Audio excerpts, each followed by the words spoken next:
Hello, my name is Raphael Urweider. I am a poet. I translate from English to German, from Swiss German to German, and from French to German. I write theater and poetry, mostly theater. I write also in English and Swiss German and German.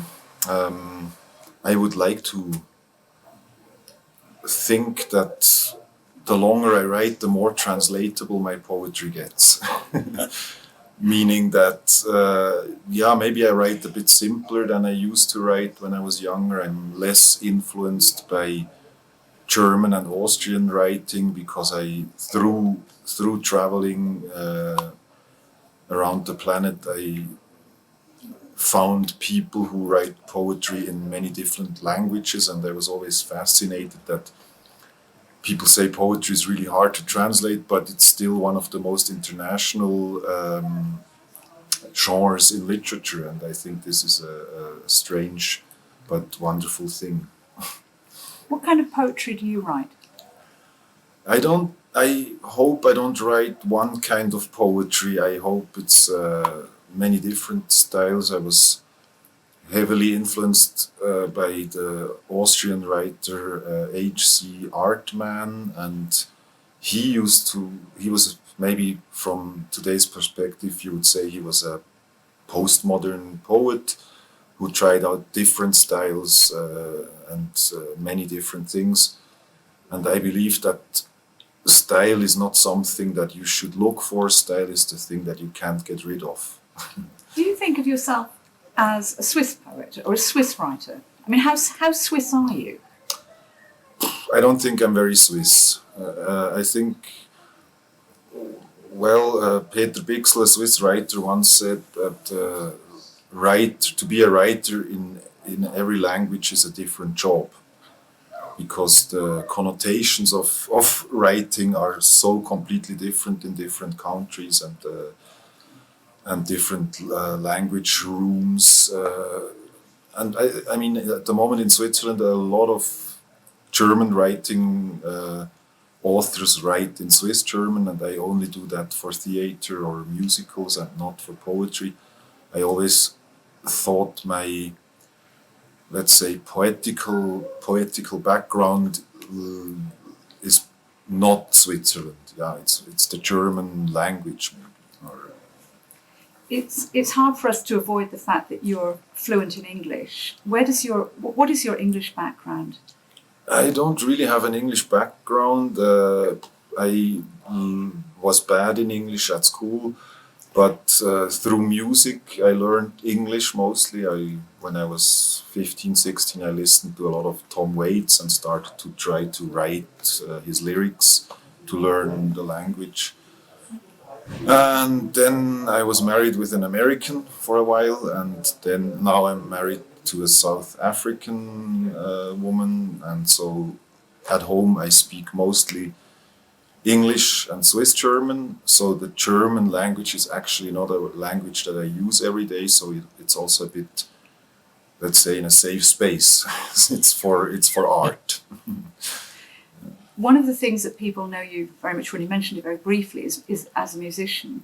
Mm-hmm. Tell us about your musical life.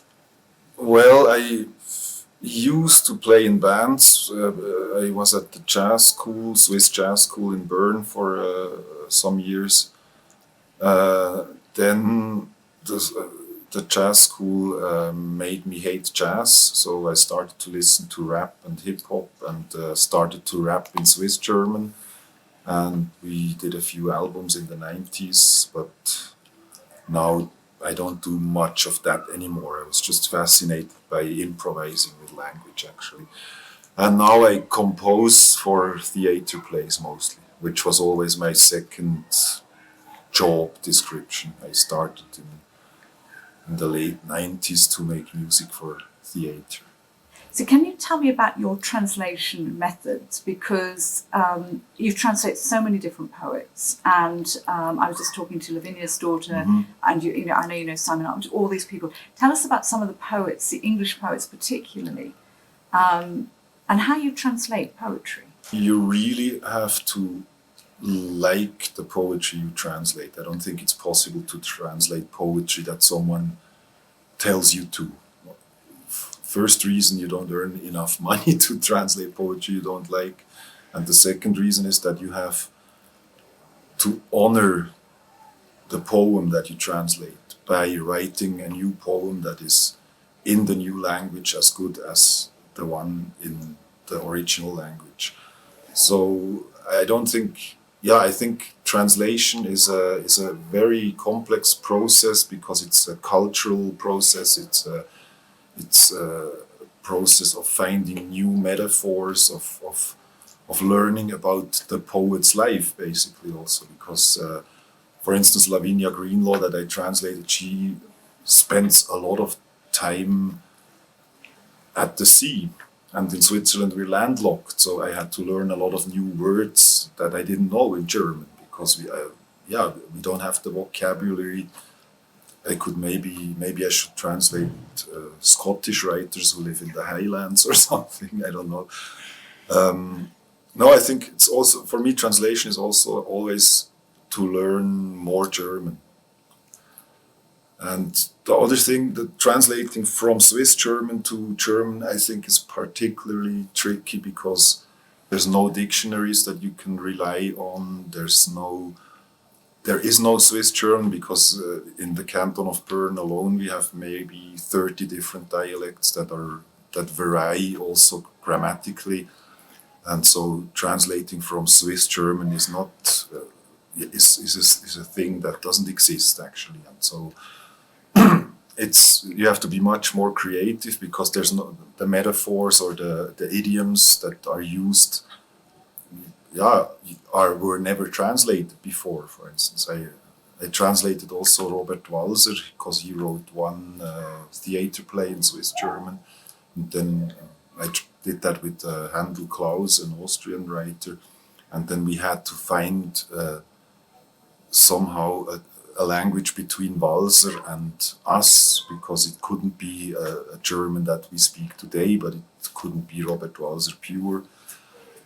It's tricky. To end with, tell us about something you've written which you would like to be translated into English, and whether it's important for you to be translated into English. And can you remember a couple of lines of? I wrote a book about 10 years ago. It was called All Your Names. It's mostly love poems, and they were much simpler as the poetry I wrote when I was younger. And one is, for instance, ich habe die Bäume nicht erfunden, aber ihre Namen gelernt. Einigen deinen gegeben, sie hatten nichts dagegen und haben ihn wiederholt im Wind, von Baum zu dir. I didn't invent the trees, but learned their names, gave some of them yours. They didn't object and repeated it in the wind from tree to you.